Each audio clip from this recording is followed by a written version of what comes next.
مردوں میں سب سے پہلے سیدنا ابو بکر صدیق رضی اللہ عنہ ایمان لائے۔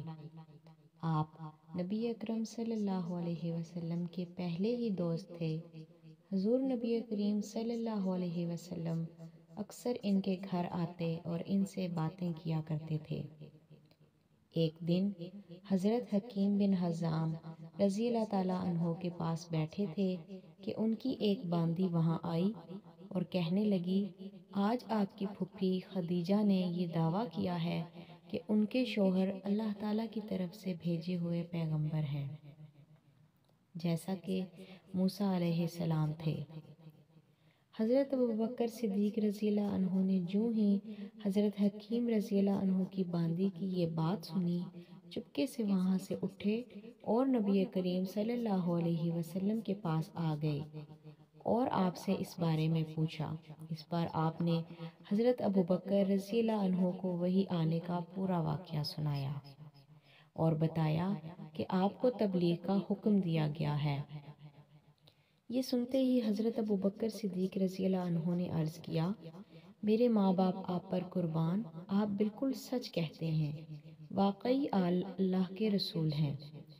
آپ کے اس طرح فوراً تصدیق کرنے کی بنا پر نبی کریم صلی اللہ علیہ وسلم نے آپ کو صدیق کا لقب عطا فرمایا۔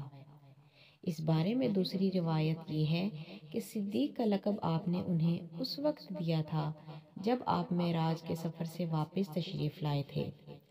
مکہ کے مشرکین نے آپ کو جھٹلایا تھا۔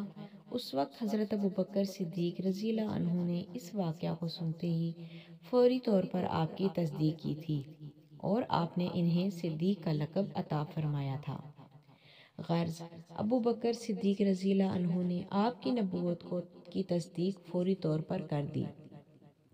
حضرت ابوبکر صدیق کا نام نبی اکرم صلی اللہ علیہ وسلم نے عبداللہ رکھا، اس لیے کہ اس سے پہلے ان کا نام عبد الکعبہ تھا۔ اس لحاظ سے ابوبکر صدیق وہ پہلے آدمی ہیں جن کا نام نبی نے تبدیل کیا۔ حضرت ابوبکر یوں بھی بہت خوبصورت تھے، اس مناسبت سے آپ نے ان کا لقب عتیق رکھا۔ عتیق کا مطلب ہے خوبصورت، اس کا ایک مطلب آزاد بھی ہے۔ یہ لقب دینے کی ایک وجہ یہ بھی بیان کی جاتی ہے کہ ان کی طرف دیکھ کر فرمایا تھا، یہ جہنم کی آگ سے آزاد ہیں۔ غرض اسلام میں یہ پہلا لقب جو کسی کو ملا۔ قریش میں حضرت ابوبکر کا مرتبہ بہت بلند تھا، آپ بہت خوش اخلاق تھے۔ قریش کے سرداروں میں سے ایک تھے، شریف، سخی اور دولت مند تھے، روپیہ پیسہ بہت فراغ دلی سے خرچ کرتے تھے۔ ان کی قوم کے لوگ انہیں بہت چاہتے تھے، لوگ ان کی مجلس میں بیٹھنا بہت پسند کرتے تھے۔ اپنے زمانے میں حضرت ابوبکر خواب کی تعبیر بتانے میں بہت ماہر اور مشہور تھے۔ چنانچہ علامہ ابن سیرین رحمۃ اللہ علیہ کہتے ہیں، نبی اکرم کے بعد حضرت ابوبکر صدیق اس امت میں سب سے بہترین تعبیر بتانے والے ہیں۔ علامہ ابن سیرین رحمۃ اللہ علیہ خوابوں کی تعبیر بتانے میں بہت ماہر تھے اور اس سلسلے میں ان کی کتابیں موجود ہیں۔ اس کتاب میں خوابوں کی حیرت انگیز تعبیر ہے۔ ان کی بتائی ہوئی تعبیریں بالکل درست ثابت ہوتی رہیں۔ مطلب یہ کہ اس میدان کے ماہر اس بارے میں حضرت ابوبکر کے بارے میں نبی کریم صلی اللہ علیہ وسلم کے بعد سب سے بہترین تعبیر بتانے والے فرما رہے ہیں۔ ابوبکر صدیق نسب نامہ بیان کرنے میں بھی بہت ماہر تھے، بلکہ کہا جاتا ہے کہ اس علم کے سب سے بڑے عالم تھے۔ حضرت جبیر بن مطعم بھی اس علم کے ماہر تھے۔ وہ فرماتے ہیں، میں نے نسب ناموں کا فن اور علم، اور خاص طور پر قریش کے نسب ناموں کا علم حضرت ابوبکر سے ہی حاصل کیا ہے، اس لیے کہ وہ قریش کے نسب ناموں کے سب سے بڑے عالم تھے۔ قریش کے لوگوں کو کوئی مشکل پیش آتی تو حضرت ابوبکر سے رابطہ کرتے تھے۔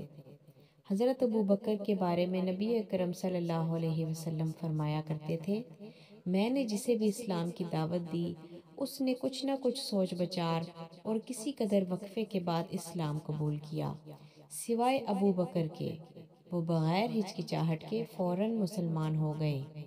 ابوبکر سب سے بہتر رائے دینے والے ہیں۔ میرے پاس جبرائیل علیہ السلام آئے اور انہوں نے کہا کہ اللہ تعالیٰ آپ کو حکم دیتا ہے اپنے معاملات میں ابوبکر سے مشورہ کیا کریں۔ نبی کریم صلی اللہ علیہ وسلم کے لیے حضرت ابوبکر صدیق وزیر کے درجے میں تھے۔ آپ ہر معاملے میں ان سے مشورہ لیا کرتے تھے۔ ایک حدیث میں آتا ہے، نبی کریم صلی اللہ علیہ وسلم فرماتے ہیں، اللہ تعالیٰ نے میری مدد کے لیے 4 وزیر مقرر فرمائے ہیں، ان میں سے 2 آسمان والوں میں سے ہیں، تم زمین والوں میں میرے خلیفہ ہو۔ کچھ عرصہ بعد ابوبکر صدیق رضی اللہ عنہ کو یمن جانے کا اتفاق ہوا تھا۔ یمن میں یہ ایک بوڑھے عالم کے گھر ٹھہرے۔ اس نے آسمانی کتابیں پڑھ رکھی تھیں۔ ابوبکر صدیق کو دیکھ کر اس نے کہا، میرا خیال ہے تم حرم کے رہنے والے ہو، اور میرا خیال ہے تم قریشی ہو اور تیمی خاندان سے ہو۔ ابوبکر صدیق نے جواب میں فرمایا، ہاں تم نے بالکل ٹھیک کہا۔ اب اس نے کہا، میں تم سے ایک بات اور کہتا ہوں، تم ذرا اپنے پیٹ پر سے کپڑا ہٹا کر دکھاؤ۔ حضرت ابوبکر صدیق اس کی بات سن کر حیران ہوئے اور بولے، ایسا میں اس وقت تک نہیں کروں گا جب تک کہ تم اس کی وجہ نہیں بتا دو گے۔ اس پر اس نے کہا، میں اپنے مضبوط علم کی بنیاد پر کہتا ہوں کہ حرم کے علاقے میں ایک نبی کا ظہور ہونے والا ہے۔ ان کی مدد کرنے والا ایک نوجوان ہوگا اور ایک پختہ عمر والا ہوگا۔ جہاں تک نوجوان کا تعلق ہے وہ مشکلات میں کود جانے والا ہوگا۔ جہاں تک پختہ عمر کے آدمی کا تعلق ہے وہ سفید رنگ کا کمزور جسم والا ہوگا۔ اس کے پیٹ پر ایک بالدار نشان ہوگا۔ حرم کا رہنے والا تیمی خاندان کا ہوگا، اور اب یہ ضروری نہیں کہ تم مجھے اپنا پیٹ دکھاؤ کیونکہ سب علامتیں تم میں موجود ہیں۔ اس بات پر حضرت ابوبکر صدیق نے اپنے پیٹ پر سے کپڑا ہٹا دیا۔ وہاں ان کی ناف کے اوپر سیاہ اور سفید بالوں والا نشان موجود تھا۔ تب وہ پکار اٹھا، پروردگار کعبہ کی قسم تم وہی ہو۔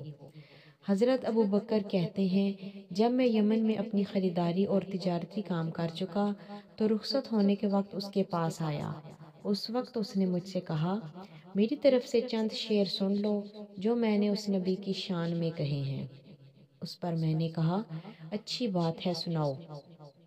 تب اس نے مجھے وہ شعر سنائے۔ اس کے بعد جب میں مکہ معظمہ پہنچا تو نبی صلی اللہ علیہ وسلم اپنی نبوت کا اعلان کر چکے تھے۔ فوراً ہی میرے پاس قریش کے بڑے بڑے سردار آئے۔ ان میں زیادہ اہم عقبہ بن ابی معیط، شیبہ، ابو جہل اور ابو الجنتری تھے۔ ان لوگوں نے مجھ سے کہا، اے ابو بکر، ابو طالب کے یتیم نے دعویٰ کیا ہے کہ وہ نبی ہیں۔ اگر آپ کا انتظار نہ ہوتا تو ہم اس وقت تک صبر نہ کرتے۔ اب جب کہ آپ آ گئے ہیں، ان سے نبٹنا آپ ہی کا کام ہے۔ اور یہ بات انہوں نے اس لیے کہی تھی کہ حضرت ابوبکر رضی اللہ عنہ نبی کریم صلی اللہ علیہ وسلم کے قریبی دوست تھے۔ ابوبکر فرماتے ہیں کہ میں نے اچھے انداز سے ان لوگوں کو ٹال دیا اور خود آپ کے گھر پہنچ کر دروازے پر دستک دی۔ آپ باہر تشریف لائے۔ مجھے دیکھ کر آپ نے ارشاد فرمایا، اے ابوبکر، میں تمہاری اور تمام انسانوں کی طرف اللہ کا رسول بنا کر بھیجا گیا ہوں، اس لیے اللہ تعالیٰ پر ایمان لے آؤ۔ آپ کی بات سن کر میں نے کہا، آپ کے پاس اس بات کا ثبوت ہے؟ آپ نے میری بات سن کر ارشاد فرمایا، اس بوڑھے کے وہ شعر جو اس نے آپ کو سنائے تھے۔ یہ سن کر میں حیران رہ گیا اور بولا، میرے دوست، آپ کو ان کے بارے میں کس نے بتایا؟ آپ نے ارشاد فرمایا، اس عظیم فرشتے نے جو مجھ سے پہلے بھی تمام نبیوں کے پاس آتا رہا ہے۔ حضرت ابوبکر صدیق رضی اللہ عنہ نے عرض کیا، اپنا ہاتھ لائیے، میں گواہی دیتا ہوں کہ اللہ کے سوا کوئی معبود نہیں، اور یہ کہ آپ اللہ کے رسول ہیں۔ آپ میرے ایمان لانے پر بہت خوش ہوئے، مجھے سینے سے لگایا، پھر کلمہ پڑھ کر میں آپ کے پاس سے واپس آ گیا۔ مسلمان ہونے کے بعد حضرت ابوبکر صدیق رضی اللہ عنہ نے جو سب سے پہلا کام کیا وہ تھا اسلام کی تبلیغ۔ انہوں نے اپنے جاننے والوں کو اسلام کا پیغام دیا، انہیں اللہ اور اس کے رسول کی طرف بلایا۔ چنانچہ ان کی تبلیغ کے نتیجے میں حضرت عثمان بن عفان رضی اللہ عنہ مسلمان ہوئے۔ حضرت عثمان رضی اللہ عنہ کے مسلمان ہونے کی خبر ان کے چچا حکم کو ہوئی تو اس نے انہیں پکڑ لیا اور کہا، تو اپنے باپ دادا کا دین چھوڑ کر محمد کا دین قبول کرتا ہے؟ اللہ کی قسم، میں تجھے اس وقت تک نہیں چھوڑوں گا جب تک کہ تو اس دین کو نہیں چھوڑے گا۔ اس کی بات سن کر حضرت عثمان غنی رضی اللہ عنہ نے فرمایا، اللہ کی قسم، میں اس دین کو کبھی نہیں چھوڑوں گا۔ ان کے چچا نے جب ان کی پختگی اور ثابت قدمی دیکھی تو انہیں دھوئیں میں کھڑا کر کے تکالیف پہنچائیں۔ حضرت عثمان رضی اللہ عنہ ثابت قدم رہے۔ حضرت عثمان رضی اللہ عنہ کی فضیلت میں ایک حدیث میں آیا ہے کہ نبی کریم صلی اللہ علیہ وسلم نے فرمایا، جنت میں ہر نبی کا ایک رفیق یعنی ساتھی ہوتا ہے، اور میرے ساتھی وہاں عثمان ابن عفان ہوں گے۔ حضرت ابو بکر رضی اللہ عنہ نے اسلام کی تبلیغ جاری رکھی۔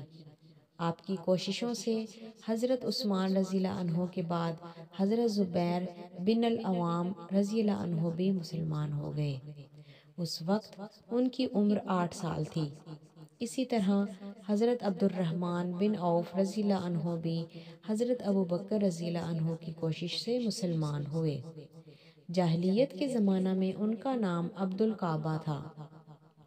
نبی کریم صلی اللہ علیہ وسلم نے آپ کا نام عبد الرحمن رکھا۔ یہ عبد الرحمن بن عوف رضی اللہ عنہ کہتے ہیں، امیہ ابن حلف میرا دوست تھا۔ ایک روز اس نے مجھ سے کہا، تم نے اس نام کو چھوڑ دیا جو تمہارے باپ نے رکھا تھا۔ جواب میں میں نے کہا، ہاں چھوڑ دیا۔ یہ سن کر وہ بولا، میں رحمان کو نہیں جانتا، اس لیے میں تمہارا نام عبد الالہ رکھتا ہوں۔ چنانچہ مشرک اس روز سے مجھے عبد الالہ کہہ کر پکارنے لگے۔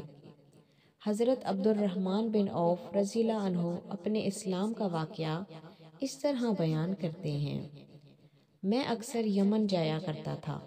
جب بھی وہاں جاتا اسکلان بن اواقف حمیری کے مکان پر ٹھہرا کرتا تھا، اور جب بھی میں اس کے ہاں جاتا وہ مجھ سے پوچھا کرتا تھا، کیا وہ شخص تم لوگوں میں ظاہر ہو گیا ہے جس کی شہرت اور چرچے ہیں؟ کیا تمہارے دین کے معاملے میں کسی نے مخالفت کا اعلان کیا ہے؟ میں ہمیشہ یہی کہا کرتا تھا کہ نہیں، ایسا کوئی شخص ظاہر نہیں ہوا، یہاں تک کہ وہ سال آ گیا جس میں نبی کریم صلی اللہ علیہ وسلم کا ظہور ہوا۔ میں اس سال یمن گیا تو اسی کے ہاں ٹھہرا۔ اس نے یہی سوال پوچھا، تب میں نے اسے بتایا، ہاں ان کا ظہور ہو گیا ہے، ان کی مخالفت بھی ہو رہی ہے۔ حضرت عبد الرحمن بن عوف کے بارے میں نبی اکرم صلی اللہ علیہ وسلم نے ارشاد فرمایا، تم زمین والوں میں بھی امانت دار ہو اور آسمان والوں میں بھی۔ حضرت عبد الرحمن بن عوف رضی اللہ عنہ کے بعد حضرت ابو بکر صدیق رضی اللہ تعالیٰ عنہ نے حضرت سعد بن ابی وقاص رضی اللہ عنہ کو بھی اسلام کی دعوت دی۔ انہوں نے کوئی ہچکچاہٹ ظاہر نہ کی، فوراً حضور نبی کریم صلی اللہ علیہ وسلم کے پاس چلے آئے۔ آپ سے آپ کے پیغام کے بارے میں پوچھا، آپ نے انہیں بتایا تو یہ اسی وقت مسلمان ہو گئے۔ اس وقت ان کی عمر 19 سال تھی۔ یہ بنی زہرہ کے خاندان سے تھے۔ آپ صلی اللہ علیہ وسلم کی والدہ ماجدہ آمنہ بھی اس خاندان سے تھیں، اس لیے حضرت سعد بن ابی وقاص رضی اللہ عنہ حضور صلی اللہ علیہ وسلم کے ماموں کہلاتے تھے۔ آپ نے حضرت سعد بن ابی وقاص رضی اللہ عنہ کے لیے ایک بار فرمایا، یہ میرے ماموں ہیں، ہے کوئی جس کے ایسے ماموں ہوں؟ حضرت سعد بن ابی وقاص رضی اللہ تعالیٰ عنہ جب اسلام لائے اور ان کی والدہ کو ان کے مسلمان ہونے کا پتہ چلا تو یہ بات انہیں بہت ناگوار گزری۔ ادھر یہ اپنی والدہ کے بہت فرما بردار تھے۔ والدہ نے ان سے کہا، کیا تم یہ نہیں سمجھتے کہ اللہ تعالیٰ نے تمہیں اپنے بڑوں کی خاطرداری اور ماں باپ کے ساتھ اچھا معاملہ کرنے کا حکم دیا ہے؟ حضرت سعد رضی اللہ عنہ نے جواب دیا، ہاں بالکل ایسا ہی ہے۔ یہ جواب سن کر والدہ نے کہا، بس تو خدا کی قسم میں اس وقت تک کھانا نہیں کھاؤں گی جب تک محمد کے لائے ہوئے پیغام کو کفر نہیں کہو گے اور اصاف اور نائلہ بتوں کو جا کر چھوؤ گے نہیں۔ اس وقت کے مشرکوں کا طریقہ یہ تھا کہ وہ ان بتوں کے کھلے منہ میں کھانا اور شراب ڈالا کرتے تھے۔ اب والدہ نے کھانا پینا چھوڑ دیا۔ حضرت سعد رضی اللہ عنہ نے اپنی والدہ سے کہا، خدا کی قسم ماں، تمہیں نہیں معلوم، اگر تمہارے پاس 1000 زندگیاں ہوتیں اور وہ سب ایک ایک کر کے اس وجہ سے ختم ہوتی، تب بھی میں نبی کریم صلی اللہ علیہ وسلم کے دین کو ہرگز نہ چھوڑتا۔ اس لیے اب یہ تمہاری مرضی ہے، کھاؤ یا نہ کھاؤ۔ جب ماں نے ان کی یہ مضبوطی دیکھی تو کھانا شروع کر دیا۔ تاہم اس نے اب ایک اور کام کیا، دروازے پر آ گئی اور چیخ چیخ کر کہنے لگی، کیا مجھے ایسے مددگار نہیں مل سکتے جو سعد کے معاملے میں میری مدد کریں، تاکہ میں اسے گھر میں قید کر دوں اور قید کی حالت میں یہ مر جائے یا اپنے نئے دین کو چھوڑ دے۔ حضرت سعد فرماتے ہیں، میں نے یہ الفاظ سنے تو ماں سے کہا، میں تمہارے گھر کا رخ بھی نہیں کروں گا۔ اس کے بعد حضرت سعد رضی اللہ عنہ کچھ دن تک گھر نہ گئے۔ والدہ تنگ آ گئیں اور اس نے پیغام بھیجا، تم گھر آ جاؤ، دوسروں کے مہمان بن کر ہمیں شرمندہ نہ کرو۔ چنانچہ یہ گھر چلے آئے۔ اب گھر والوں نے پیار و محبت سے سمجھانا شروع کیا۔ وہ ان کے بھائی عامر کی مثال دے کر کہتی، دیکھو عامر کتنا اچھا ہے، اس نے اپنے باپ دادا کا دین نہیں چھوڑا۔ لیکن پھر ان کے بھائی عامر بھی مسلمان ہو گئے۔ اب تو والدہ کے غیظ و غضب کی انتہا نہ رہی۔ ماں نے دونوں بھائیوں کو بہت تکالیف پہنچائیں۔ آخر عامر رضی اللہ عنہ تنگ آ کر حبشہ کو ہجرت کر گئے۔ عامر رضی اللہ عنہ کے حبشہ ہجرت کر جانے سے پہلے ایک روز حضرت سعد بن ابی وقاص رضی اللہ عنہ گھر آئے تو دیکھا ماں اور عامر رضی اللہ عنہ کے چاروں طرف بہت سے لوگ جمع ہیں۔ میں نے پوچھا، لوگ کیوں جمع ہیں؟ لوگوں نے بتایا، یہ دیکھو تمہاری ماں نے تمہارے بھائی کو پکڑ رکھا ہے اور اللہ سے عہد کر رہی ہے کہ جب تک عامر بے دینی نہیں چھوڑے گا اس وقت یہ نہ تو کھجور کے سائے میں بیٹھے گی اور نہ کھانا کھائے گی اور نہ پانی پیے گی۔ حضرت سعد بن ابی وقاص رضی اللہ عنہ نے یہ سن کر کہا، اللہ کی قسم ماں، تم اس وقت تک کھجور کے سائے میں نہ بیٹھو اور اس وقت تک کچھ نہ کھاؤ پیو جب تک کہ تم جہنم کا ایندھن نہ بن جاؤ۔ غرض انہوں نے ماں کی کوئی پرواہ نہ کی اور دین پر ڈٹے رہے۔ اسی طرح حضرت ابو بکر صدیق رضی اللہ عنہ کی کوششوں سے حضرت طلحہ تیمی رضی اللہ عنہ بھی اسلام لے آئے۔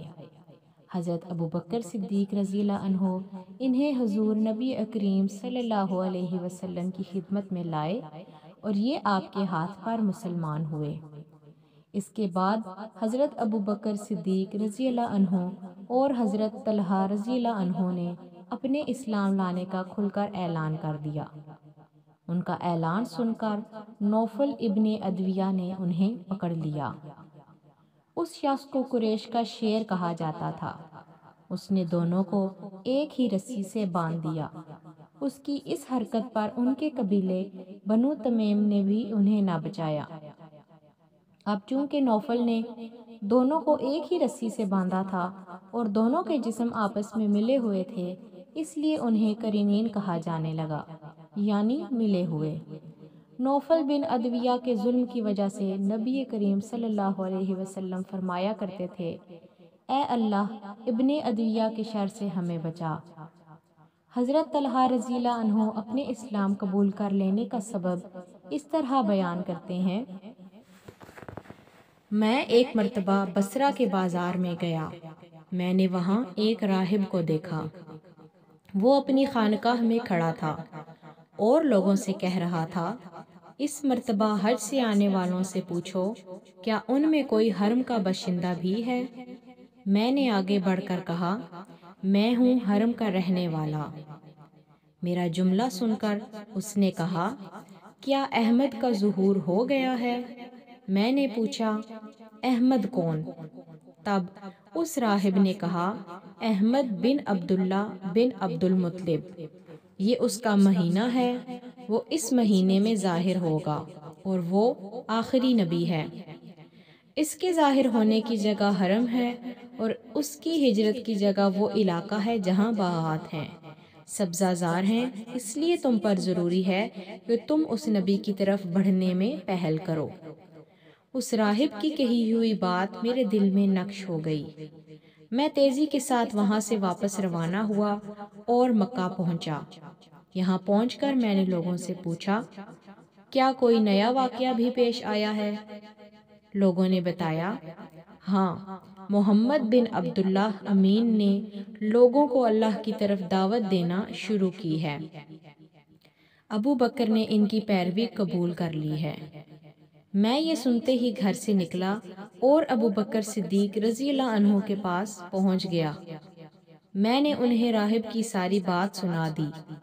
ساری بات سن کر حضرت ابو بکر صدیق رضی اللہ عنہ حضور نبی کریم صلی اللہ علیہ وسلم کی خدمت میں گئے اور آپ کو یہ پورا واقعہ سنایا۔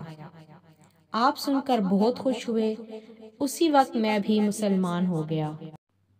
حضرت طلحہ رضی اللہ عنہ عشرہ مبشرہ میں سے ہیں، یعنی جن صحابہ کرام رضی اللہ عنہم کو نبی کریم صلی اللہ علیہ وسلم نے دنیا ہی میں جنت کی بشارت دی، ان میں سے ایک ہیں۔